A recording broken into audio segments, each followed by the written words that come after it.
Hi guys, welcome to Full Time Devils. I'm Adam Mckola. We're outside Old Trafford where Manchester United have drawn 1-1 with Chelsea. David De Gea's mistake, gifting Chelsea an equaliser and gifting Chelsea a point.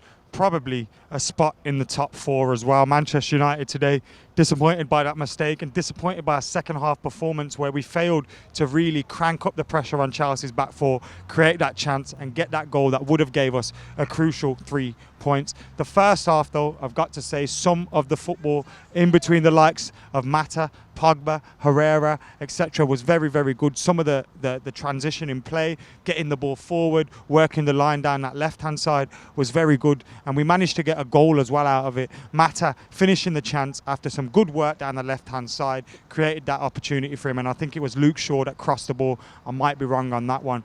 But Mata gave us the lead, and it was a goal that we really, really needed. You heard the noise in Old Trafford. It was absolutely rocking after that goal. And I felt good about the game. I felt like we were going to go on and get a second goal. We were going to be the ones that were pushing for another goal, and we'd wrap the points up. But Rudiger takes a pop shot. David De Gea spills the ball. Marcus Alonso makes it 1-1. And Chelsea are back in the game. And ever since that goal, United were just rocked. We didn't seem the same side. We didn't have the same confidence. We didn't have the same movements off the ball. We didn't have the same confidence on the ball. And we didn't really look like scoring. We had a lot of the ball, a lot of possession, but we didn't do it today. And for me, it has to be a lot better for Manchester United, because when you're looking at all of that, yeah, you're thinking at home today, one final chance to get top four, one final chance to go for it, get 3 points, which could get us Champions League football next season. And we never, ever really went for it in that second half.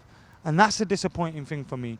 When you look from back to front, it wasn't great for Manchester United overall. David De Gea makes the mistake that gets him back into it. His head's gone. His head's absolutely gone. Is this the same goalkeeper that pretty much got us Champions League football a few years, that has now tossed us out of the top four? It could be. But what has happened to David De Gea? He's not been the same since the World Cup.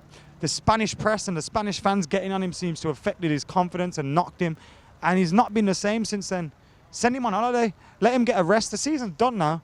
Just send him away on holiday and let him get a rest, because he needs it. I'm not going to criticize. I'm not going to, go after him because he's saved us so many times. But he needs a break. He needs a break. At the back, Ashley Young, poor again today. We know that's an issue there at fullback.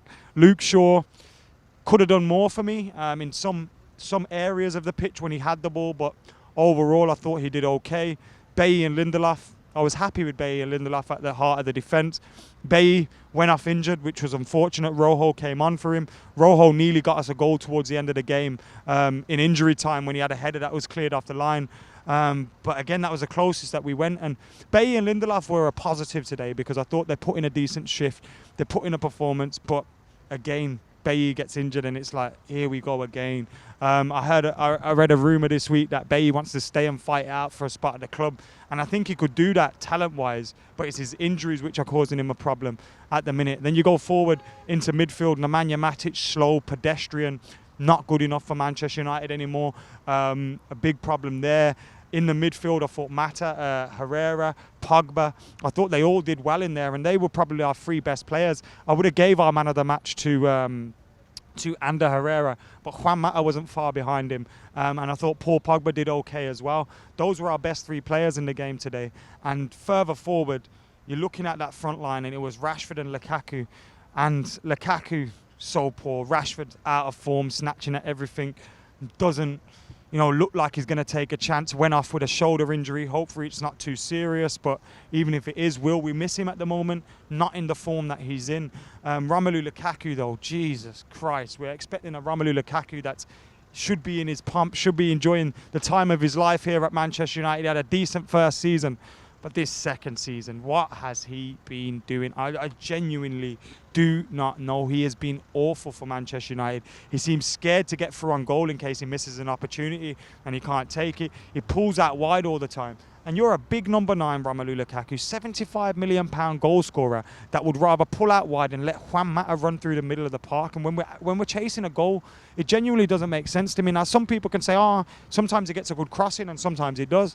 But we haven't bought Romelu Lukaku to be whipping balls in from the right. If we did that, we could have bought someone else with that money a lot better, natural in that position.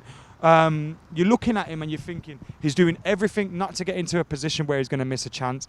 And I just don't know who this striker is that I'm seeing, because it's not the Romelu Lukaku that was in his first season. It is not the Romelu Lukaku that we saw and we wanted to sign. He's not the Romelu Lukaku that I went on BBC and said, let's sign him up. He's a great number 9. He's not that same guy. He's a completely different striker, and his confidence has gone. It seems his fitness has gone. He's gained weight.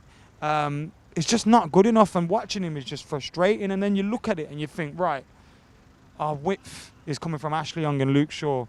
Not been great this season, not good enough. We maybe need to improve on the right-hand position. I think Luke Shaw, I wouldn't mind seeing Luke Shaw here next season, but we need to improve in those positions. Centre-half, I thought Bay and Lindelof were okay today, but how often do we have the same centre-half pairing? Very rarely. So in terms of building from the back, Manchester United haven't got the ability to build from the back. We haven't got the width, because our width is provided by our fullbacks, and our width is Ashley Young and Luke Shaw, who aren't doing enough for me in those wider areas. And then in midfield, Matic is in front of the defence, offering no protection, offering no link to the final third. Pogba is trying to make things happen, but then you're looking around and you're thinking, what runs have I got? I've got a Romelu Lukaku that's hiding behind the fullback. I've got Marcus Rashford who's out of form. What can I do? What matter, I thought, when him and Herrera and Pogba got on the board today, things were happening. But apart from that, there's just so many gaps in this squad. It looks like we need a new number 9, because Romelu Lukaku clearly doesn't want to be that. He wants to stand outside on the wing and whip balls into the box for nobody. And it looks like we need a right winger. It looks like we need a right back. It looks like we need a central midfielder or 2, because Herrera's probably going to be gone as well. And you just think there's holes all over this park. There's holes all over this team, and United need to fill them. And we need to improve, and we need to improve quick. Are we going to do that? Can we trust the board to do that? No, we can't. And we've got some United fans that are actually calling for the likes of Pogba to leave and all that. And you're thinking, are you mental? Are you mental? When Cristiano Ronaldo left this club, we replaced him with Valencia, Obertan and Michael Owen. Do you trust these lads to be able to replace one of our best players in this team? Of course they can't.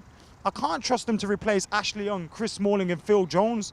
Never mind some of our better players. And that is the issue for Ole Gunnar Solskjaer. That is the issue for Manchester United. And that is the issue for Manchester United fans. We are relying on a rebuild, and we're relying on the Glazers and Ed Woodward to conduct that rebuild and give Ole Gunnar Solskjaer the opportunity and the best chance to be a success. Can we trust them to do that? Hell no. And that is a problem. Anyway, let us know what your thoughts were on the game today, on the 90 minutes, and the rebuild that Manchester United have to do in the summer. Let us know everything in the comments below. And for now, I'm Mckola. We're out of here.